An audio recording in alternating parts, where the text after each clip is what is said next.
அனைவருக்கும் வணக்கம். இன்றைய காணொலியில் நம்ம உலகத்தையே உலுக்கிய ஒரு நபர் அப்படின்னா சதாம் ஹுசேன். சதாம் ஹுசேன் வந்து ஈராக்கோட அதிபராக இருந்தார். 1979லேருந்து ஆல்மோஸ்ட் 2003 வரைக்கும் தொடர்ந்து வந்து அவர் அதோட அதிபராக இருந்தது மட்டும் இல்லாமல் அவரோட வாழ்க்கை பயணம்ன்றது கொஞ்சம் வித்தியாசமாக ஸ்டார்ட் ஆச்சு. அவர் 1956 ஒரு அல்பு நாசிர் அப்படின்ற ஒரு இனக்குழு, அந்த இனத்தை சேர்ந்த அந்த வம்சாவளியில் வந்தவர். ஸோ அவர் 1956 திக்ரித் அப்படின்ற ஒரு பகுதியில் அங்கே தான் பிறக்கிறாரு. அவர் பிறந்து சில காலத்திலேயே பார்த்திங்கன்னா அவங்க அம்மா கிட்ட, அதாவது அவங்க அம்மா வந்து சுபாத்துல்ஃபா அப்படின்னு சொல்லி அவங்க வயிற்றில் இருக்கும்போதே அவங்க அப்பா இறந்துட்டார். சதாம் ஹுசேனோட அப்பா இறந்துட்டார். அதே மாதிரி அவங்க அம்மாவுக்கு பயங்கர டிப்ரெஷன் ஆகிடுது. அவங்க ஃபேமிலியிலேயே ஒரு 2-3 டெத் ஆனதுனால அவங்க சுபாத்துல்ஃபாவுக்கு வந்து ரொம்ப ஒரு மன விரக்தியாகி டிப்ரெஷன் ஆகி இந்த குழந்தைய கலைக்கணும்னு போகிறாங்க. அப்போ டாக்டர்ஸ் அட்வைஸ் பண்ணுறாங்க, இல்லை குழந்தை நல்லா ஆல்மோஸ்ட் நல்லா வளர்ந்துட்டாங்க, அதனால் வந்து குழந்தைய கலைக்காதீங்கன்னு சொல்லி அவங்களுக்கு அட்வைஸ் பண்ணுறாங்க. அதுக்கப்புறம் தான் அவங்க குழந்தை பிறகுது. குழந்தை பிறந்த பிறகு அவங்க குழந்தைய வளர்க்குறாங்க. பட் அவங்களுக்கு அதாவது குழந்தைய வளர்க்குறதுல பெரிய ஈடுபாடு இல்லை. அப்பா இறந்தது வந்து, அதாவது அந்த குழந்தை பிறக்கும் போதே, வயிற்றில் வரும்போதே, கருவில் வரும்போதே அப்பா உயிரை பறிச்சிட்டாங்களோன்ற ஒரு ஆதங்கம் அந்த அம்மா மனசுக்குள்ளே இருந்துகிட்ருக்கு. 8 வயசு இவருக்கு ஆகும்போது அந்த ஸ்கூலிங்லாம் அப்போ தான் படிக்க ஆரம்பிக்கிறாரு. அந்த டைமில் இப்ராஹிம்னு ஒருத்தரை கல்யாணம் பண்ணுறாங்க. ஸோ இப்ராஹிம் கல்யாணம் பண்ண பிறகு அவங்களுக்கு ஒரு 3 குழந்தைங்க பிறகுது. ஸோ இதில் பார்த்திங்கன்னா அவங்க இப்ராஹிமோட ஒரு நல்ல ஒரு புரிதல் இல்லை இவர் சதாம் ஹுசேனுக்கு. ஏன்னா சதாம் ஹுசேனை என்ன இருந்தாலும் இன்னொருத்தரோட பையன் அப்படிங்கிறதுனால அவரை போட்டு அடிக்கிறது உதைக்கிறதுன்னு பயங்கர கொடுமைப்படுத்திக்கிட்டே இருக்கிறாரு. ஒரு 10 வயசு இருக்கும்போதே அங்கேருந்து நேராக பாக்தாதுக்கு ஓடி வந்துடுறாரு. இதுக்கு மேலே ஊரில் இருந்தால் அடிபட்டே செத்துருவோம் அப்படின்னு சொல்லி அங்கேருந்து பாக்தாதுக்கு ஓடி வந்துடுறாரு. பாக்தாதில் கைரல்லா தல்ஃபா அப்படின்னு சொல்லி ஒருத்தர், அவர் தான் இவருக்கு பின்னால் அவரோட மகள் சாஜிதா தல்ஃபான்றவங்க தான் இவர் கல்யாணம் பண்ணுறாரு. ஸோ கைரல்லா தல்ஃபா அப்படின்றவர் வீட்டில், அவர் மாமா தான், அவருக்கு மாமா உறவு முறை தான். ஸோ அவர் வீட்டில் போய் தங்குறாரு. அப்போது சாஜிதா தல்ஃபாவும் அங்கே தான் இருக்காங்க. அவங்க சின்ன பொண்ணு அப்போது. ஸோ இவங்களுக்குள்ள ஒரு நட்பு இப்படி வளர ஆரம்பிக்குது. கைரல்லா தல்ஃபா வந்து ரொம்ப, அவர் ஆர்மியில் இருந்தவர். அப்போது 1941 நடந்த ஒரு கூப்புன்றது நீங்கள் ஒரு புரட்சி, ஆர்மியில் நடக்கிற ஒரு புரட்சி மாதிரி ஒன்று வெடிக்கிறதுனால ஏற்பட்ட ஒரு புரட்சியில் இவர் கலந்துக்கிறாரு. அதில் இவருக்கு ஒரு உடல் உறுப்பு காயம் அடைந்து அது ரொம்ப சேதமாகுது.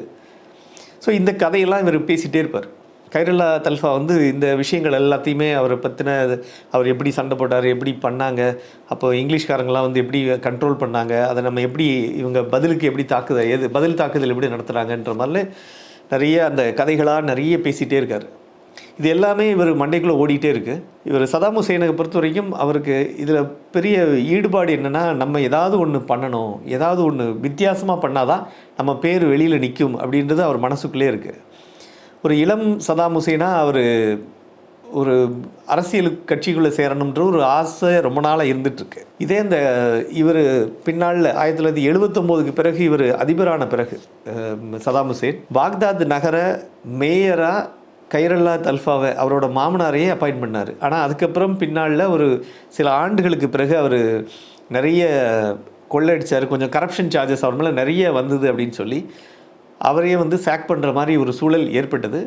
இருந்தாலும் கைரல்லா தல்ஃபா வந்து தொடர்ந்து அவருக்கு ஒரு பெரிய மோட்டிவேட்டர், ஒரு மென்டராக தான் இருந்துகிட்டு இருந்தார். இவர் 1957 அதாவது நீங்கள் அப்போ தான் வந்து ஆரம்பித்தது ஈராக்கி பாத் பார்ட்டி அப்படின்னு ஒரு கட்சி ஆரம்பிக்கப்பட்டது. அந்த கட்சி வந்து ரொம்ப பெரிய லெவலில் இல்லை. ஏற்கனவே ஒரு ரூலிங் பார்ட்டி ஒன்று இருக்காங்க. அதுக்கு எதிராக ஒரு கிளர்ச்சின்னு சொல்ல முடியாது, அதுக்கு எதிரான கருத்து உடைய ஒரு டீம் ஃபார்ம் ஆகுது. அந்த டீம் ரொம்ப கம்மி தான். நம்பர்ஸ்ன்னு வைஸ் பார்த்திங்கன்னா அந்த பொலிட்டிக்கல் பார்ட்டியை காட்டிலும் இது வந்து பல மடங்கு கம்மி. ஒரு 1000 2000களில் தான் இருப்பாங்க மொத்தமே. ஆனாலும் இவருக்கு ஒரு எண்ணம் என்ன அப்படின்னா, நம்ம இந்த மாதிரி ஒரு புதுசாக ஆரம்பிக்கப்பட்ட இந்த ஒரு புரட்சியாளர்கள் அப்படின்னு இருக்கக்கூடியவங்களோட நம்ம சேர்ந்து இருந்தோம்னா ஸோ எதிர்காலம் நல்லா இருக்கும் அப்படின்றது இவரோட பெரிய எண்ணமாக இருக்கும். ப்ளஸ் இவருக்கு ஒரு ஐடியாலஜியும் இருக்குது. நம்ம ஏதாவது ஒன்று புதுசாக நம்ம பண்ணாதான் நம்ம மற்றவங்க மத்தியில் பேசும் பொருளாக மாறுறதுக்கு நம்ம ஏதாவது வித்தியாசமாக பண்ணணும் அப்படின்றது அவருக்கு தோணுது. அவர் ஒரு ஸ்கூலிங் முடிச்சுட்டு அவங்க மாமா வீட்லேயே தான் கைரல்லா தல்ஃபா வீட்லேயே இருந்துட்டு ஸ்கூலிங்லாம் படிக்கிறாரு. அப்புறமா அப்போ யூஜி மாதிரி ஒரு காலேஜ் கோர்ஸ் ஒன்று படிக்கிறாரு. காலேஜ் கோர்ஸ் முடித்த உடனே அவருக்கு கொஞ்ச காலம் என்ன பண்ணுறாருன்னா, இந்த பாத் பார்ட்டியில் வேலை பார்த்துக்கிட்டே இருக்கும்போதே ஸ்கூலில் வந்து டீச்சராக இருக்கிறார். டீச்சராக ஒர்க் பண்ணது சிரியா பக்கத்தில் இருக்கக்கூடிய ஒரு சின்ன ஒரு கிராமம், ஒரு டவுன், அங்கே தான் ஒர்க் பண்ணிகிட்ருக்காரு. 54லேருந்து 1970 வரைக்கும் கமல் அப்துல் நாசர் அப்படின்னு சொல்லி ஒருத்தர், அவர் ஈஜிப்தோட 2வது பிரசிடெண்ட். அவர் ஒரு பெரிய ஒரு புரட்சியை ஒன்று உருவாக்கி அது மூலமாக ஆட்சியை கைப்பற்றுறாரு. ஸோ ஈஜிப்டில் நடந்த இந்த புரட்சி வந்து எல்லா பக்கமும் ஸ்ப்ரெட் ஆகுது.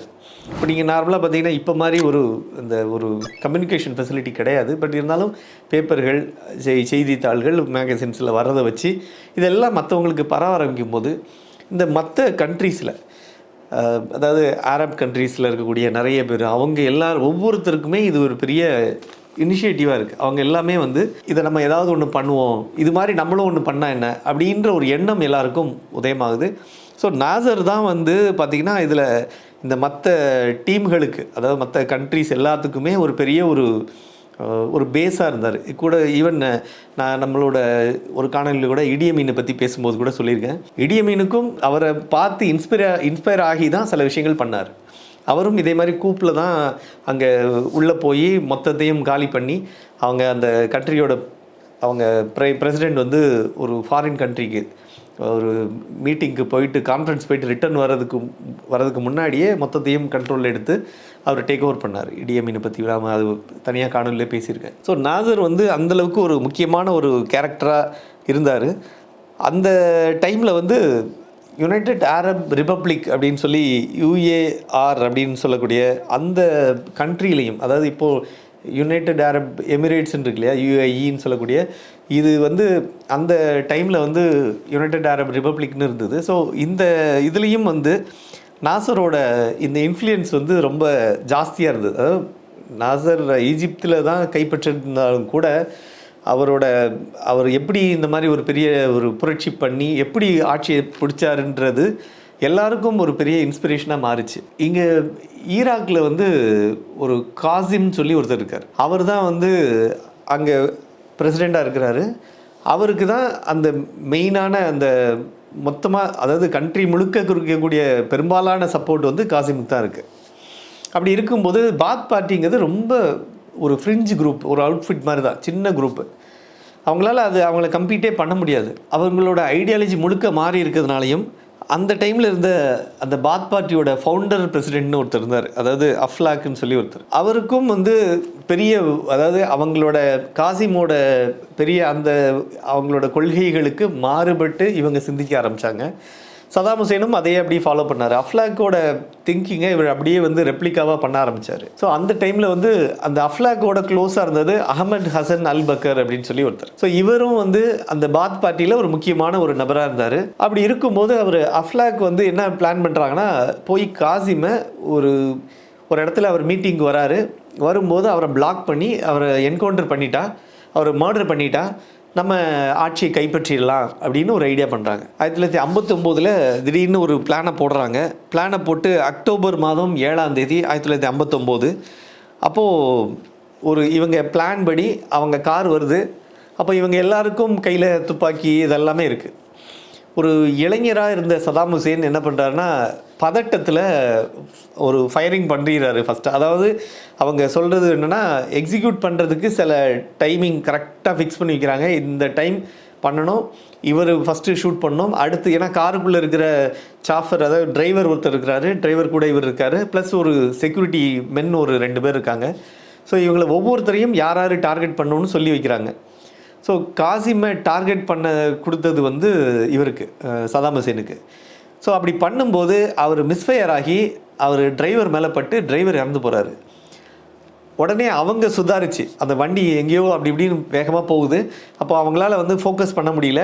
மற்றவங்களும் ஷூட் அவங்களையும் ஷூட் பண்ணுறாங்க. ஆனால் காசிமுக்கு கையில் அடிபட்டு தப்பிச்சிடுறாரு.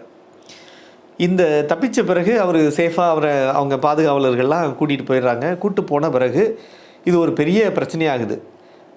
இப்போது சதாம் ஹுசேன் உள்பட அந்த அஃப்லாக்லேருந்து எல்லாருமே அப்படியே ஓடி போய் வேறு இடத்துல போய் பதுங்கிட்டாங்க. ஸோ இவங்க ஹைட் அவுட்டில் தங்கின பிறகு இது ஒரு பெரிய ஒரு சர்ச்சையை ஏற்படுத்துது. இவர் வந்து சதாம் ஹுசேன் தப்பாக ஃபயர் பண்ணது தான் இவ்வளோத்துக்கும் காரணம் அப்படின்லாம் வருது. அவர் வந்து இடையில் இப்படி தப்பிச்சு போன பிறகு இவர் கொஞ்ச காலம் கெய்ரோவில் போய் தங்கியிருக்கார். கெய்ரோவில் தங்கியிருக்கும் போது ஒரு லா ஸ்கூலில் சேர்ந்து லா படிக்கிறாரு. 1962லேருந்து 63 வரைக்கும் படிக்கிறாரு. மீண்டும் இவர் திரும்பியும் இதுக்கே வராரு, ஈராக்கே வராரு. வரும்போது அவரை வந்து பிடிச்சிடுறாங்க. அவரையும் அவரோட கூட வந்த நபர்கள் எல்லாத்தையும் பிடிச்சி, அப்போது ஒரு காசிமே என்ன பண்ணிடுறாங்கன்னா, மொத்தத்தையும் அவங்கள டேக் ஓவர் பண்ணி, இவங்க ஏற்கனவே அரசுக்கு எதிராக அவங்கள வந்து கொலை பண்ணுறதுக்கு அவங்க பிரசிடெண்ட்டை கொலை பண்ண ட்ரை பண்ணார் அப்படின்னு சொல்லி அவர் மேலே குற்றச்சாட்டு சொல்லப்பட்டு அவர் உடனே ஜெயிலில் போட்டுறாங்க. அவர் ஜெயிலில் இருக்கார். அக்டோபர் மாதம் 1964 கைது பண்ணிடுறாங்க. அப்புறம் 66 வரைக்கும் ஜெயிலில் இருக்கார். 1966 அங்கேருந்து சிறையிலேருந்து எஸ்கேப் ஆகிடுறார். ஸோ இவர் எஸ்கேப் ஆகி வெளியில் போன பிறகு இவ்வளவு திறமசாலியாக இருக்கார். அதாவது சதாம் ஹுசேனை பொறுத்த வரைக்கும் அவரோட திறமைகள் எல்லாத்தையுமே அந்த பாத் பார்ட்டி வந்து ஃபுல்லாக அக்செப்ட் பண்ணுது. அப்போது அகமத் ஹசன் அல் பக்கர்ன்றவர் அவங்க என்ன பண்ணுறாங்கன்னா, அவர் அஃப்லாகோட அவங்களோட இன்ஸ்ட்ரக்ஷன் படி இவரை டெப்டி செக்ரட்டரியாக அப்பாயின்ட் பண்ணுறாங்க, அந்த பாத் பார்ட்டியோட டெப்டி செக்ரட்டரியாக. ஸோ இதுக்கப்புறம் இன்னொன்று என்ன நடக்குதுன்னா, திரும்பியும் ஒரு கூப்புக்கு ரெடி பண்ணுறாங்க. திரும்பியும் ஒரு புரட்சி பண்ணி ஆட்சியை பிடிக்கணும் அப்படின்னு பிளான் பண்ணுறாங்க. அதாவது ஜூலை 17 ரெவல்யூஷன் சொல்கிறாங்க. ஈவன் இதில் பார்த்திங்கன்னா 1983 இதில் இலங்கையில் ஒரு பெரிய ப்ரோக்ராம்னு சொல்லி ஒரு இன்சிடென்ட் நடந்தது. அதாவது மாஸ் கில்லிங் ஆஃப் தமிழியன்ஸு, தமிழர்கள் எங்கே இருந்தாலும் எல்லாரையும் கொல்லுங்கன்னு சொல்லி ஒரு இன்ஸ்ட்ரக்ஷன். அது 1983 நடந்த ஒரு சிங்களர்கள் இலங்கை தமிழர்களை சிறைக்குள்ளே இருக்கிறவங்க வெளியில் இருந்தவங்கன்னு அதில் தான் பார்த்திங்கன்னா அந்த ஜெகன் நலையாசு குட்டிமணி உள்பட நிறைய பேர் வந்து கொல்லப்பட்டாங்க. அதுவும் ரொம்ப கொடூரமாக வெளிக்கடா ஜெயிலில் வச்சு அவரை கொலை பண்ணாங்க. இது வந்து ஜூலை புரட்சின்னு சொல்லி இதுவும் சொல்லப்படும். இது 1983 நடந்தது இலங்கையில். இதே மாதிரி இங்கே வந்து பார்த்திங்கன்னா ஜூலை 17 ஒரு ரெவல்யூஷன் நடக்குது. அந்த ரெவல்யூஷனில் ஒரு பெரிய கூப் ஒன்று ரெடி பண்ணுறாங்க.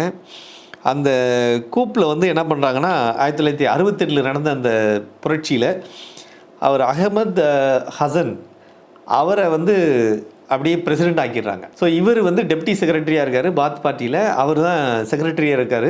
ஃபவுண்டர் பிரசிடெண்ட் தான் அஃப்லாக்கு. ஸோ அதனால் இவர் அகமட் ஹசன் அல்பக்கரை வந்து பிரசிடெண்ட் ஆஃப் ஈராக்காக அனௌன்ஸ் பண்ணிடுறாங்க. அவர் இந்த கூப் வந்து சக்ஸஸ்ஃபுல் ஆகிடுது. பாத் பார்ட்டி ஆட்சியை பிடிச்ச பிறகு மீண்டும் பார்த்திங்கன்னா கிட்டத்தட்ட ஒரு 1979 அந்த வாக்கில் அகமட் ஹசன் அல்பக்கர் வந்து அவர் ரிசைன் பண்ணுறார். ரிசைன் பண்ண பிறகு இந்த பாத் பார்ட்டியோட ஒட்டுமொத்த லீடராக அப்படியே வந்து சதாம் ஹுசேன் மாறுறாரு, ஆட்சியில் அமர்றாரு பிரசிடெண்ட்டாக. ஸோ 79க்கு பிறகு அவரோட செயல்பாடுகள் எல்லாம் பயங்கர வித்தியாசமாக இருக்குது. சதாம் செக்யூரிட்டி கார்டுன்னு சொல்லி ஒரு எக்ஸ்க்ளூசிவ் ஒரு டீம் இருக்காங்க எப்பயும் கூட. அவங்க என்ன பண்ணுறாங்கன்னா, முழுக்க முழுக்க அந்த சதாமோட என்ன நினைக்கிறாரோ அதை எக்ஸிக்யூட் பண்ணுவாங்க. அந்தளவுக்கு அவங்க வந்து ஒரு பெரிய ஒரு டெரரைசிங் டீமாக மாறுது. ஸோ 1979க்கு பிறகே பார்த்திங்கன்னா இது மொத்தமும் அந்த சூழ்நிலை மாறுது. இதே சமகாலத்தில் தான் பார்த்திங்கன்னா 79ன்னு சொன்ன இல்லையா, இவர் சதாம் ஹுசேன் வந்த காலகட்டம். அதே பீரியடில் தான் இலங்கையிலையும் பயங்கரமான ஒரு இன போராட்டங்கள், இன கொலைகள் இது மாதிரி நிறைய நடந்துக்கிட்டு இருக்குது. அப்பையும் இலங்கையில் வசிக்கக்கூடிய ஈழத்தமிழர்களுக்கும் சிங்களர்களுக்குமான அந்த போராட்டம், அந்த போர் வந்து ஒரு இனப்போராக மாறி ஒரு சிவில் வாராக மாறி தொடர்ந்து வந்து ரெண்டு தரப்புலையும் பல கொலைகள் நடந்துக்கிட்டு இருக்குது. பல இனக்குழுக்களாக பிரிஞ்சு சண்டை போட ஆரம்பித்தாங்க. ஸோ இப்போ நான் ஏற்கனவே சொன்ன மாதிரி இந்த கமல் நாசர்னு சொல்லக்கூடிய ஈஜிப்டில் 2வது பிரசிடெண்ட்டாக வந்தவரை இன்ஸ்பயர் ஆகி தான் நிறைய பேர் வந்து நம்மளும் புரட்சி பண்ணலாம், நம்மளும் சில விஷயங்கள் பண்ணுவோன்னு சொல்லி ஒவ்வொன்றா பண்ண ஆரம்பித்தாங்க வேறு சில நாடுகளில். இது மாதிரி இன்ஸ்பயர் ஆன ஒரு சில விஷயங்கள் கூட வந்து இலங்கையில் நிறைய நம்மளும் பண்ண முடியும், புரட்சி மூலமாக நம்ம ஆட்சியை பிடிச்சிடலான்ற மாதிரி ஒரு சில இன போராளி குழுக்கள், அதாவது எல்லாரும் கிடையாது, ஒரு சிலர் வந்து இதுக்கான ஒரு போராட்டத்தை முன்னெடுத்தாங்க. அதில் பிரதானமாக இருந்தது எல்டிடிஇ அமைப்பின் தலைவர் பிரபாகரன் அவங்களோட டீம் எல்லாம். ஸோ இவரை பொறுத்த வரைக்கும் சதாம் ஹுசேன் அங்கே வந்து ஆட்சி பொறுப்பு ஏற்ற பிறகு இவர் என்ன நினைக்கிறாருன்னா, இவருக்கும் இதில் வந்து 2-3 விஷயம் நடந்தது. ஈராக்கோட அதிபரான பிறகு ஈராக்குக்கும் ஈரானுக்கும் வார் நடந்தது. இது ஒரு பக்கம். குவைத்தை வந்து இவர் போய் சண்டை போட்டு அது ஒரு பிரச்சனை நடக்குது. எதனால் அந்த பிரச்சனை அப்படின்னா, இந்த பிரச்சனை தான் இவருக்கு பின்னாளில் வந்து பெரிய ஒரு சிக்கலையும் ஏற்படுத்துது. குவைத்துங்கிறது ஒரு குட்டி ஒரு கண்ட்ரி. அந்த குட்டி கண்ட்ரி வந்து எப்பயுமே பார்த்திங்கன்னா அரப் கண்ட்ரிஸ் முழுக்க வந்து அரப் எல்லாரோடும் அந்த முஸ்லீம் டாமினண்ட் பீப்புள் எல்லாமே அங்கே இருக்காங்க. ஆனால் அந்த குவைத்துன்ற அந்த குட்டி நாடு மட்டும் யூஎஸோட கண்ட்ரோலில் இருக்குது. ஸோ யூஎஸ் வந்து அங்கே அவங்களுக்கு நிறைய சப்போர்ட் பண்ணி இன்வெஸ்ட் பண்ணி ஸோ நிறைய பண்ணிகிட்ருக்காங்க. ஸோ அதனால் அது வந்து ஒரு ஸ்ட்ராட்டஜிக் லொக்கேஷனாக அவங்க யூஎஸ் பயன்படுத்திக்கிட்டு இருந்தாங்க. எதுக்காகன்னா மற்ற நாடுகளை கண்காணிக்கிறதுக்கு. இப்போ எக்ஸாம்பிளுக்கு இப்போது இந்தியாவை கண்காணிக்கிறதுக்கு இப்போ நீங்கள் வந்து சைனா வந்து இந்தியாவை வந்து கண்ட்ரோலுக்குள்ளே கொண்டு வரணும்னா இந்தியாவோட மூமெண்ட் என்ன பண்ணுறாங்க, இந்தியாவில் என்ன நடக்குதுன்றதை தெரிஞ்சுக்கணும் அப்படின்னு ஆசைப்படுவாங்க. நீங்கள் வந்து பீஜிங்கில் உட்காந்துக்கிட்டு எல்லாத்தையும் இங்கே வாட்ச் பண்ணணும்னா பண்ணலாம். பட் இருந்தாலும் ஒரு ஸ்ட்ராட்டஜிக் ஒரு ஜியாகிரபிக்கல் லொக்கேஷன் ரொம்ப க்ளோஸாக ஒரு நியர்பை லொக்கேஷனில் இருந்தால் பெட்டர் அப்படின்னு சொல்லி தான் இலங்கையை அவங்க கைக்குள்ளே கொண்டு வந்து இலங்கைக்கு சப்போர்ட் பண்ணுற மாதிரி பண்ணி பல கோடி $1 பில்லியன் வந்து சப்போர்ட் பண்ணி அம்பாலா இதில் பார்த்திங்கன்னா ஒரு பெரிய ஒரு போர்ட்டை கூட ரெடி பண்ணி கொடுத்தாங்க. இது மாதிரி பண்ண ஆரம்பிக்கும் போது இதில் என்ன பிரச்சனைகள்லாம் வந்ததுன்னா, நீங்கள் இந்த கடனை திருப்பி கொடுக்கலன்னா உங்கள் நாட்டில் எனக்கு கொஞ்சம் இடம் கொடுங்க, எங்கள் ஆளுங்க வருவாங்க போவாங்க, அங்கே அவங்க தங்கிப்பாங்க. அது ஒரு எப்படி ஒரு பிரிட்டிஷர்ஸ் வந்து உள்ளே போந்து காலனி ஆதிக்கம் வந்ததோ அது மாதிரி இப்பையும் சைனா வந்து இந்த ஸ்ட்ராட்டஜி தான் பயன்படுத்துறது. ஏதாவது ஒரு கண்ட்ரி கஷ்டப்படுற ஒரு ஏமாந்த கண்ட்ரின்னு வச்சுக்கலாம். ஏமாந்த கண்ட்ரிக்கிட்ட போய் என்ன பண்ணுவான்னா, போய் ஒரு 1,00,000 கோடி கடன் கொடுக்குறேன்ட்டுருவான். கடன் கொடுத்து நான் உனக்கு இதெல்லாம் பண்ணுறேன் அதெல்லாம் பண்ணுறேன் அப்படின்றான். அப்போ எழுதும்போது டேர்ம்ஸ் அண்ட் கண்டிஷன்ஸில் கையெழுத்து வாங்கிப்பான். இப்போ எப்படி நம்ம ஒரு இதில் பார்த்திங்கன்னா லோன் வாங்கும்போது பின்னாடி ஒரு இதில் போட்டு எல்லாம் குட்டி குட்டியாக எழுதி கையெழுத்து வாங்குறவங்களோ அது மாதிரி அதில் எல்லாத்தையுமே மென்ஷன் பண்ணியிருப்பான். நீ வந்து இது நாளைக்குள்ள கொடுக்கலன்னா உன் இடத்துல இவ்வளவு ஸ்பேஸை எனக்கு கொடுத்துடணும், அது எங்களுக்கு சொந்தம், நீங்கள் அதுக்கப்புறம் சொந்தம் கொண்டாட முடியாது, நாங்கள் எத்தனை பேர் வேணாலும் அங்கே உள்ளே வந்து கொண்டு வந்து அங்கே தங்க வச்சுப்போம். ஸோ இது அதனால தான் பார்த்திங்கன்னா சிங்கப்பூர் மலேசியாலெலாம் கூட சைனா டவுன் சைனா ஸ்ட்ரீட் இப்படிலாம் இருக்கும். இதுக்கு காரணம் என்னென்னா இந்த மாதிரி நிறைய விஷயங்கள் அங்கே அவங்கள கொடுத்து, அதாவது பணம் கொடுத்து மொத்தமாக ஒன்றும் இல்லை. நம்ம ஊரில் ஒரு கந்து வெட்டிக்காரன் வந்து ஒருத்தனுக்கு சொத்தை நீங்கள் வந்து கடன் கொடுக்குறான், அவன் வந்து கடனை கட்ட முடியலன்னா என்ன பண்ணுவான், ஆப்வியஸாக சொத்தை பிடிங்கிறான். அது மாதிரி இப்போ சொத்துங்கிறது ஒரு 10 ஏக்கர் இடமா இருக்குன்னா அவன் என்ன சொல்கிறான், இந்த மாதிரி நீ கடன் வாங்கிட்ட இது பண்ணிட்ட, எனக்கு நீ ஃபுல்லு 10 ஏக்கரும் கொடுக்காத, எனக்கு ஒரு 2 ஏக்கர் கொடுத்துரு, அது எனக்கு சொந்தம் இனிமே அப்படின்ற மாதிரி இந்த சைனாவோட ஸ்ட்ராட்டஜி இது பண்ணுறான். இது மாதிரி குவைத் என்ன பண்ணுறாங்கன்னா, ஒருத்தர் வீடு இருக்குது, பக்கத்து வீட்டுக்காரரு அவர் வீட்டில் தண்ணி வரல. இந்த பக்கத்து வீட்டுக்காரர் என்ன பண்ணுறாரு, சுபாஷோட வீடுன்னு வச்சுக்கோங்க, நம்ம சுபாஷோட வீடு பக்கத்து வீடு, இந்த பக்கம் வந்து பிரபுன்னு ஒருத்தர் வீடு இருக்குது. பிரபு வீட்டில் தண்ணி இல்லை. பிரபு என்ன பண்ணுறாரு, ஒரு சுபாஷ் வீட்டில் தண்ணி வந்துருக்கு, நல்லா இருக்குது, சூப்பராக இருக்குது. இப்போ பிரபு என்ன பண்ணுறாருன்னா, சரி எங்கள் வீட்டில் போர் படம் தண்ணி வரல, நான் என்ன பண்ணலாம் அப்படின்னா ட்ரில்லை வந்து சைடில் போடுறாரு. இங்கே பிரபு வீட்டிலேருந்து சைடு வைஸ் போட்டாங்கன்னா நேராக போய் சுபாஷ் வீட்டுக்குள்ளே லேண்டுக்குள்ளே போய் அங்கே இருக்கிற தண்ணியை இவர் எடுத்துக்கிறாரு. இந்த வேலையை தான் குவைத் பண்ணாங்க. என்ன பண்ணாங்கன்னா, அவங்க ஒரு குட்டி நாடு தான். ஸோ ஆயில் ஃபீல்டு அங்கே இருக்குது, நிறைய ஆயில் ஃபீல்ட்ஸ் இருக்குது. அதாவது எல்லா கண்ட்ரி அந்த அரப் கண்ட்ரீஸ்லேயே பார்த்திங்கன்னா நிறைய கண்ட்ரீஸில் ஆயில் ஃபீல்ட்ஸ் நிறைய இருக்குது. இருந்தாலும் என் வீட்டில் இருக்கிறத காலி பண்ணாமல் பக்கத்து வீட்டில் இருக்கிற தண்ணியை காலி பண்ணி அப்புறமா நான் என் வீட்டில் உள்ளதை யூஸ் பண்ணிக்கலாம் அப்படின்னு ஒரு ஐடியா. இது எல்லாமே ஒரு மிகைப்படுத்தப்பட்ட ஒரு ஆசை எல்லாருக்கும் இருக்கிறது. அது மாதிரி குவைத் என்ன பண்ணுறாங்கன்னா, as per the instructions of US கவர்மெண்ட்லேருந்து சொல்லி இவங்க என்ன பண்ணுறாங்கன்னா, சைட்வேஸில் ஒரு ட்ரில்லை போட்டு அங்கே இருக்கிற, அதாவது ஈராக்கில் இருக்கிற ஆயில் ஃபீல்டில் இருக்கிற ஆயில் எல்லாம் சக் பண்ணி எடுக்கிறான். இது இவனுக்கு தெரிஞ்சு நீ எப்படி எங்கள் ஊருக்குள்ளே எங்கள் ஏரியாவுக்குள்ளே நீ எப்படி பெனிட்ரேட் பண்ணுறன்னு தகராறு. இந்த வாக்கிய தகராறு தான் குவைத்துக்கும் ஈராக்குக்கும் பிரச்சனை ஆகுது. 2 பேரும் அடிச்சுக்கிறாங்க. அடிச்சுக்கிட்டு சண்டையே ஒன்று நடக்குது. அதே மாதிரி பார்த்திங்கன்னா இதுதான் வந்து பின்னால் கல்ஃப் வாராவும் மாறுச்சு. அதே மாதிரி ஈராக்கிஸ்க்கும் அவங்க குர்திஷ் இன மக்களுக்கும் ஒரு ஒரு போராட்டம், அதுவும் ஒரு புரட்சி மாதிரியாக நடந்த விஷயம், அதுவும் ஒரு போர் நடக்குது. ஸோ இதே மாதிரி இதுக்கு பின்னாடி தான் ஈராக் போர் ஆரம்பிக்குது. ஸோ இது எல்லாத்துக்குமே அந்த பிரதானமாக இருந்தது அந்த குவைத்தோட அந்த ஒரு சின்ன விஷயம், அந்த 2 பேருக்குள்ள ஒரு இட பிரச்சனைனால ஏற்பட்ட தகராறு.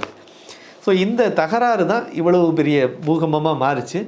அது மாறின பிறகு தான் அது வந்து அந்த டைமில் வந்து இவங்க ஈராக்கோட அதிபராக இருந்த சதாம் ஹுசேன் என்ன பண்ணுறாருன்னா, இது நாங்கள் வந்து ஆயிலோட ரேட்டை நாங்கள் தான் ஃபிக்ஸ் பண்ணுவோம், ஓபெக்குன்னு சொல்லுவாங்க. இந்த பெட்ரோலியம் கார்ப்பரேட், அதாவது பெட்ரோலியம் யாரெல்லாம் பெட்ரோல் அந்த பவர் சென்டர்ஸாக இருக்கக்கூடியவங்கெல்லாம் இதோட மொத்த ரேட்டையும் நாங்கள் ஃபிக்ஸ் பண்ணுவோம்.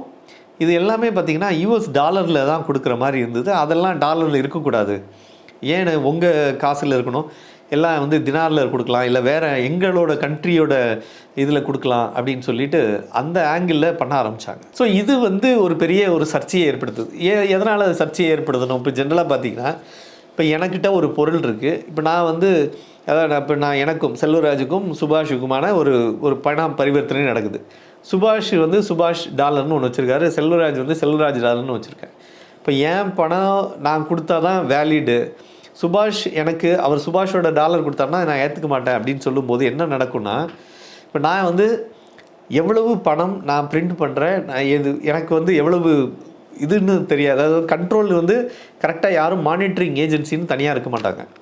அப்படி இருக்கிறதுனால இவங்க என்ன பண்ணுவாங்கன்னா, நிறைய வாட்டி என்ன நடந்திருக்கு அப்படின்னா, ஸோ இவங்க இஷ்டத்துக்கு பிரிண்ட் பண்ணி இவங்களுக்கு எவ்வளவு பணம் கொடுக்கணுமோ அவ்வளோ பணம் தான் பிரிண்ட் பண்ணி கையில் கொடுத்துருவாங்க. ஸோ ஆனால் சுபாஷ் வந்து அவரோட டாலரை கொண்டு வந்து கொடுத்தாருனா, அதாவது சுபாஷ்ன்றவர் ஒரு அரப் கண்ட்ரியில் உள்ள ஒரு தினாருன்னு வச்சுக்கலாம். இப்போ தினார் எவ்வளோ கொடுத்தாலும் இல்லை உங்கள் வேல்யூ வந்து கம்மியாயிடுச்சு, நீங்கள் வந்து இவ்வளவு $50 தினார் கொடுத்தீங்கன்னா தான் $1 தருவோம் அப்படின்னு ஒரு சூழ்நிலை வரும்போது, இப்போ அப்படி தான் நடந்திருக்கு. 83 ரூபா கொடுத்தா தான் $1 கிடைக்கும். ஆனால் இதே இது இந்தியா சுதந்திரம் அடையும் போது இருந்த சூழல் பார்த்திங்கன்னா, இந்தியாவும் அமெரிக்காவோட டாலரும் பார்த்திங்கன்னா ஈக்குவலாக இருந்தது, இன்னும் கொஞ்சம் கம்மியாக கூட இருந்தது. இந்த சூழல் இருந்தது. இது அப்படி படிப்படியாக மாற ஆரம்பிச்சது. ஸோ இந்த மாதிரி ஒரு சில விஷயங்களை சதாம் ஹுசேன் எதிர்த்தார். என்ன சொன்னார்னா, நாங்கள் யூஎஸ் டாலர்லாம் ஒத்துக்க மாட்டோம், எங்கள் கரன்சியில் தான் நாங்கள் கொடுப்போம், எங்கள் கரன்சிக்கு தான் வேல்யூ இருக்கணும் அப்படின்னு சொன்னாங்க. இது வந்து ஒரு பவர் போராட்டம் மாதிரியான விஷயம். ஸோ நிறைய பேருக்கு இது வந்து அதுக்கூட உள்ளர்த்தம் புரியாது. ஆக்சுவலாக இதுக்கு காரணம், ஒருவேளை அப்படி அதை அலோவ் பண்ணிட்டாங்கன்னா அப்புறமா டாலருக்கு உண்டான மரியாதை, அதாவது யூஎஸ் டாலருக்கான மரியாதை வந்து இருக்காது அப்படிங்கிறதுக்காகவே அவங்க நிறைய பிரச்சனைகள் ஏற்பட்டது. அதுக்கப்புறம் தான் பார்த்திங்கன்னா இதோட தொடர்ச்சியாக, அதாவது சதாம் ஹுசேன்லாம் இறந்த பிறகு அப்புறம்லாம் பார்த்திங்கன்னா யூரோஸ்னு ஒன்று கொண்டு வந்தாங்க. அதான் யூரோப்பியன் கண்ட்ரிஸ் எல்லாம் சேர்ந்து யூரோன்னு ஒன்று கொண்டு வந்து, ஸோ அவங்க சொன்னாங்க, நாங்கள்லாம் உங்கள் டாலர்லாம் ஏற்றுக்க மாட்டோம், எங்களுக்கு தனி ரேட்டு, எங்களுக்கு தனி இது உண்டு, எங்களோட இதுவே வந்து கரன்சியே தனின்னு சொல்லி அவங்க தனியாக பண்ண ஆரம்பித்தாங்க. ஸோ இது மாதிரி ஒவ்வொருத்துக்கும் அந்த போராட்டம் வந்து அந்த விஷயங்கள்லேருந்து ஆரம்பிச்சது. ஸோ இதில் வந்து முக்கியமாக சதாம் ஹுசேனை பொறுத்த வரைக்கும் நீ சொல்கிறதெல்லாம் நான் கேட்க முடியாதுன்னு அவர் பேச ஆரம்பிக்கும் போதே அவர் அமெரிக்காவோட எதிரியாக மாற ஆரம்பித்தார். ஆட்டோமேட்டிக்காக குவைத்தில் போய் சண்டை போட்டு அவரோட அந்த ஆயில் வெல்ஸ் எல்லாம் நீங்கள் இங்கேருந்து எடுக்கக்கூடாதுன்ற மாதிரி நிறைய விஷயங்கள் பண்ண ஆரம்பிக்கும் போது அதுவும் பிரச்சனையை ஏற்படுத்துது. இதுக்கு சப்போர்ட் பண்ணி தான் அவங்க கெமிக்கல் வெப்பன் வச்சுருக்காங்க அப்படின்னு சொல்லி ஒரு பெரிய போரை வந்து ஆரம்பிக்கிறாங்க. அந்த கல்ஃப் வார்ன்றது 1990-91 ஆரம்பிச்சது. பயங்கர பிரச்சனை, 2 தரப்புக்கும் ஒரு பெரிய போர் நடந்துக்கிட்டே இருக்கும்போதே அவங்களுக்கு வந்து இதோட தன்மை வந்து எப்படி போக ஆரம்பிக்குதுன்னா, ஈராக் வர்சஸ் யூஎஸ் மாதிரி மாறிடுச்சு. ஆனால் இதுக்கு இடையிலேயே ஈராக்கோட பிரசிடெண்ட்டாக இருந்த சதாம் ஹுசேன் என்ன பண்ணுறாருன்னா, அந்த குர்திஷின மக்களுக்கும் அந்த ஈராக்கில் இருக்கக்கூடிய அந்த சன்னி முஸ்லீம்ஸுக்கும் ஆன அந்த சண்டை வந்து இன்னும் வேறு கட்டத்துக்கு போய் கிட்டத்தட்ட ஒரு 2.5 லட்சம் பேர் வந்து கொல்லப்படுறாங்க.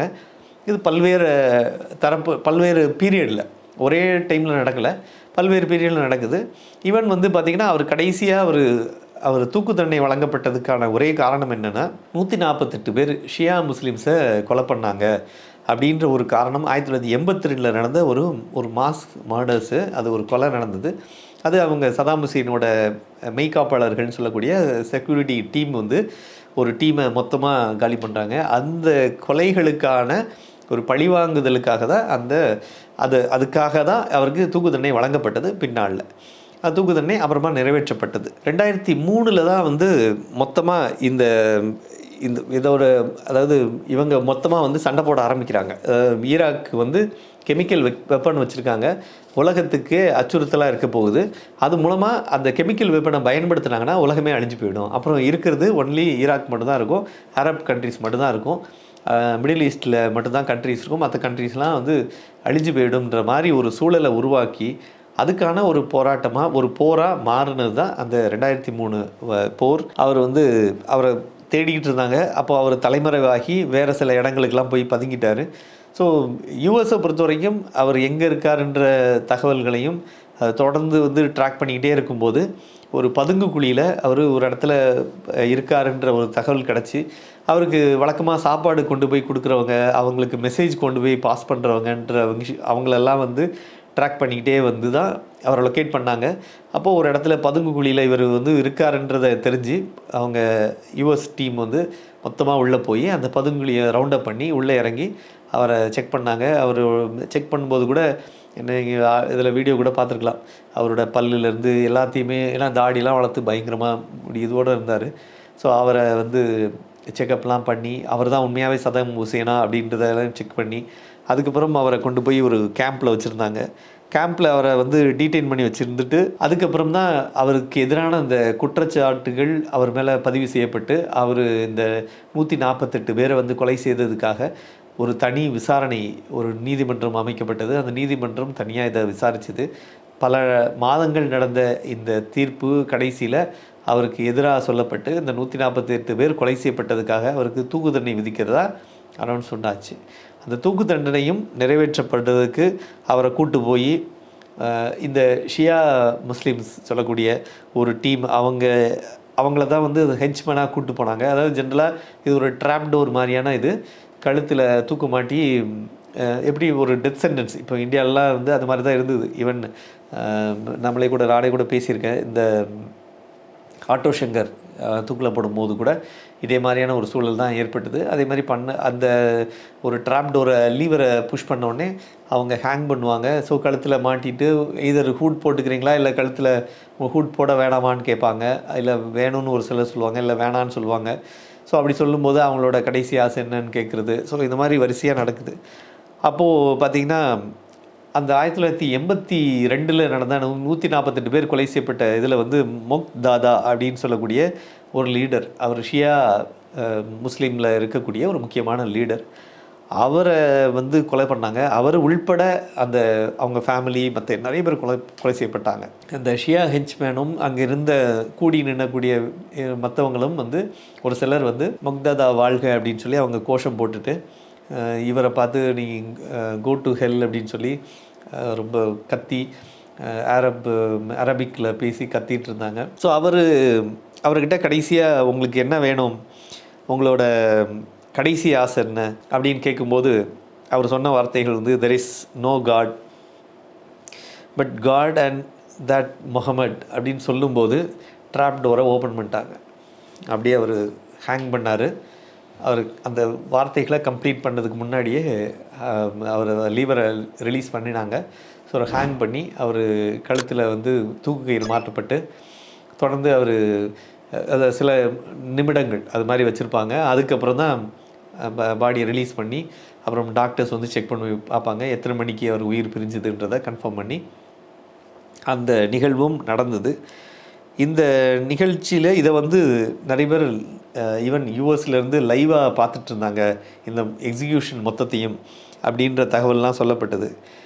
இது எல்லாமே பண்ணியிருந்தாலும் கடைசி வரைக்கும் அந்த கெமிக்கல் வெப்பன் எங்கன்றதை கண்டே பிடிக்கல யூஎஸும். ஆனால் அந்த கெமிக்கல் வெப்பன் உண்மையாகவே இருந்ததா, ஏன்னா அது ஒரு பெரிய பேசும் பொருளாக மாறிச்சு அந்த டைம். ஏன்னா இதில் வந்து என்ன அப்படின்னா, நீங்கள் நிறைய பேர் அவங்க சொன்னதுக்கான முக்கியமான காரணம் என்ன அப்படின்னா, இந்த போருக்கான முக்கியமான காரணமே கெமிக்கல் வெப்பன் வச்சுருக்காருன்னு அப்படின்ற ஒரு சந்தேகத்தை யூஎஸ் கவர்மெண்ட்டுக்கு அங்கே இருக்கக்கூடிய இன்டெலிஜென்ஸ் ஏஜென்சிஸ் சொன்னதுக்கு அடிப்படையில் தான் அவங்க இதை பண்ணாங்க. இந்த போரே நடந்தது. ஆனால் கடைசி வரைக்கும் அவர் அது காரணமே சொல்லப்படலை. அவர் உண்மையாகவே இருந்துதா இல்லையா, இந்த அவங்ககிட்ட கெமிக்கல் வெப்பன் இருந்துதா இல்லையான்ற விஷயமும் அப்போ வரைக்கும் சொல்லலை. ஸோ இவரை வந்து தூக்கில் போடுறதுக்கான ஆர்டர் வந்து ஏற்கனவே போட்டாங்க. அதாவது செப்டம்பர் வாக்கிலேயே 2006 அவருக்கு ஃபைனல் வேர்டிக்ட் வந்துடுச்சு. எப்போ எக்ஸிக்யூட் பண்ண போகிறாங்க அப்படின்றது அது கடைசி வரைக்கும் தெரியாமல் அப்படியே வச்சுட்டே இருந்தாங்க. திடீர்னு ஒரு நாள் டிசம்பர் 30, 2006 அவங்க நாங்கள் எக்ஸிக்யூட் பண்ண போகிறோம் அப்படின்னு சொல்லிட்டாங்க. அன்றைக்கி அவரை கூப்பிட்டு போனாங்க. அப்போ தான் அவர்கிட்ட இந்த மாதிரியான கேள்விகள் கேட்கப்பட்டது. எல்லாம் ஷியா ஹெஞ்ச்மென்லாம் வச்சு அவருக்கு தூக்கு தண்டனை நிறைவேற்றப்பட்டது. அப்போ அவருக்கு வயசு 69. சதாம் ஹுசேனுக்கு. சதாம் ஹுசேனோட வளர்ச்சின்றது ஒரு பயங்கரமான வளர்ச்சி. பசங்க அப்படின்னு பார்த்திங்கன்னா, உதய்னு ஒரு பையன், அவர் 2003 வந்து கொல்லப்பட்டார். உதய் இறந்து போனார். அதே மாதிரி குவாசின்னு சொல்லி ஒருத்தர், அவரும் 2003 வந்து கொல்லப்பட்டார். அப்புறம் அதே மாதிரி பக்தாத்னு சொல்லி ஒரு பொண்ணு இவங்களுக்கு, அப்புறம் ராணான்னு ஒருத்தவங்க, அப்புறம் ஹாலான்னு ஒருத்தவங்க. ஸோ இவங்க எல்லாமே ஒவ்வொரு இவங்களுக்கு 3 பெண்கள் பிறக்கிறாங்க. இவரோட லைஃப்பில் இவர் கொஞ்சம் ரொமான்டிக்கான பர்சன் தான். ஏன் அப்படின்னா, இவர் ஏற்கனவே அந்த ஷாஜிதா தல்ஃபாவை கல்யாணம் பண்ணாங்கன்னு சொல்லியிருந்தேன். அதுக்கப்புறம் என்ன பண்ணார்னா, 1986 ஷமீர் ஷபந்தர் அப்படின்னு சொல்லி ஒரு பொண்ணு, அவங்க வந்து ஒரு ஏர்வேஸில் ஒர்க் பண்ணிகிட்டு இருந்தவங்க. ஏர்வேஸில் க்ரூ மெம்பராக இருந்தாங்க. அவங்கள வந்து ரொம்ப பிடிச்சி போய், அவங்க கல்யாணம் ஆனவங்க, அவங்கள ரொம்ப பிடிச்சி போனதுனால இவர் அதிபராக இருக்கிறாரு, போய் அவங்கள்ட்ட ரொம்ப பிடிச்சிருக்குன்னு சொன்ன பிறகு கல்யாணம் ஆயிடுச்சுன்றாங்க. அவங்க கணவர் அந்த பொண்ணை வந்து அவரே வேணான்னு டைவர்ஸ் பண்ணி, அதுக்கப்புறம் இவர் அந்த பொண்ணை கல்யாணம் பண்ணார். ஸோ இது எப்படி நடந்திருக்குன்னு உங்களுக்கும் தெரியும். ஸோ மிரட்டல்களுக்காக பயந்து அவங்க கணவரே, இந்த சமீர் ஷபந்தரோட கணவரே வந்து அவங்க மனைவியை டைவர்ஸ் பண்ண பிறகு மீண்டும் சதாம் ஹுசேன் அவர்கள் வந்து அவங்கள கல்யாணம் பண்ணார். ஸோ இது மாதிரி அவர் லைஃப்பில் வந்து நிறைய விஷயங்கள், அந்த மக்களுக்கு நல்லது பண்ணுறேன்னு சொல்லி பண்ண விஷயங்கள், இந்த மாதிரி நிறைய விஷயங்கள் பண்ணியிருந்தாலும் தவறுகளும் நிறைய பண்ணியிருக்காரு. ஸோ அவரோட பேலன்ஸில் பார்த்திங்கன்னா, தவறுகள் ஜாஸ்தியாக போகும்போது அது அவருக்கு நெகட்டிவாக போய் அவர் இறந்த பிறகு நிறைய பேர் அதை பெருசாக கொண்டாடவும் ஆரம்பித்தாங்க. பட் இருந்தாலும் அந்த சன்னி முஸ்லீம்ஸ் தொடர்ந்து வந்து ஷியா முஸ்லீம்ஸை டார்கெட் பண்ணி, ஏன்னா அது சன்னி முஸ்லீம்ஸுக்கு வந்து முழுக்க அல்கொய்தா சப்போர்ட் இருக்குது அப்படின்ற விஷயங்களும், அதுக்கு பழிவாங்குதலுக்காக ஈராக்கில் வந்து 2006 டிசம்பர் 30 இவர் இறந்த பிறகு அடுத்தடுத்து கார் பாம்ஸ்லாம் வெடித்து நிறைய இந்த ஷியா முஸ்லீம்ஸ் எங்கெல்லாம் வந்து தொழுகை பண்ணிவிட்டு வெளியே வராங்களோ, ஒரு மீட்டிங் பாயிண்ட்டோ, இந்த மாதிரி இருக்கக்கூடிய இடங்கள்லாம் ஒரு இந்த மாதிரி பாம்ஸ் எல்லாம் வச்சு வெடிக்க வச்சு நிறைய பேர் அப்புறமும் கொலை செய்யப்பட்டாங்க. ஆனால் அதெல்லாம் ஓரளவு இப்போது கண்டெயின் ஆகி கொண்டு வந்து இப்போ மீண்டும் அடுத்த ஆட்சி, அதுக்கப்புறம் யூஎஸோட இதில் அங்கே வந்து வேறு ஒருத்தரை வந்து ஆட்சியாளராக அமர்த்தி அவங்க பிரசிடெண்ட்டாக ஒர்க் பண்ணிட்டு இருந்தார். பட் இருந்தாலும் இந்த மாதிரியான அப்பப்போ பிரச்சனைகள், அப்பப்போ பாம் வெடிக்கிறது, இதெல்லாம் நடந்துக்கிட்டு தான் இருந்தது. சதாம் ஹுசேனோட அந்த வளர்ச்சி வீழ்ச்சி பற்றி பார்க்கும்போது 2 விஷயம் ஒன்று தெரியும். என்னென்னா, நம்மளை யாரும் தடுக்க முடியாது, நான் வந்து மிகப்பெரிய சக்தி அப்படின்னு எப்போ ஒருத்தர் மனசுக்குள்ளே நினைக்கிறோம், அந்த ஆணவம் சொல்லக்கூடிய விஷயம் மண்டைக்குள்ளே ஏறுதோ, அப்போது அவங்களுக்கு பெரிய வீழ்ச்சி இருக்குன்றத மறக்கக்கூடாது. அது நம்மளும் நம்ம லைஃப்லையும், அதாவது இது வந்து முழுக்க வந்து ஒரு சதாம் ஹுசேன் அப்படின்ற விஷயமாக பார்க்காம, அவரோட வாழ்வியல் விஷயங்களை நம்ம கற்றுக்கும் போது நம்மளோட லைஃப்பில் எப்படி இருக்கணும், எப்படி இருக்கக்கூடாதுன்றதை நம்ம பிரித்து பார்த்தோன்னா நம்மளோட லைஃப் சக்ஸஸ்ஃபுல்லாக இருக்கும். மற்றொரு காணொளியில் மீண்டும் சந்திக்கலாம். நன்றி, வணக்கம்.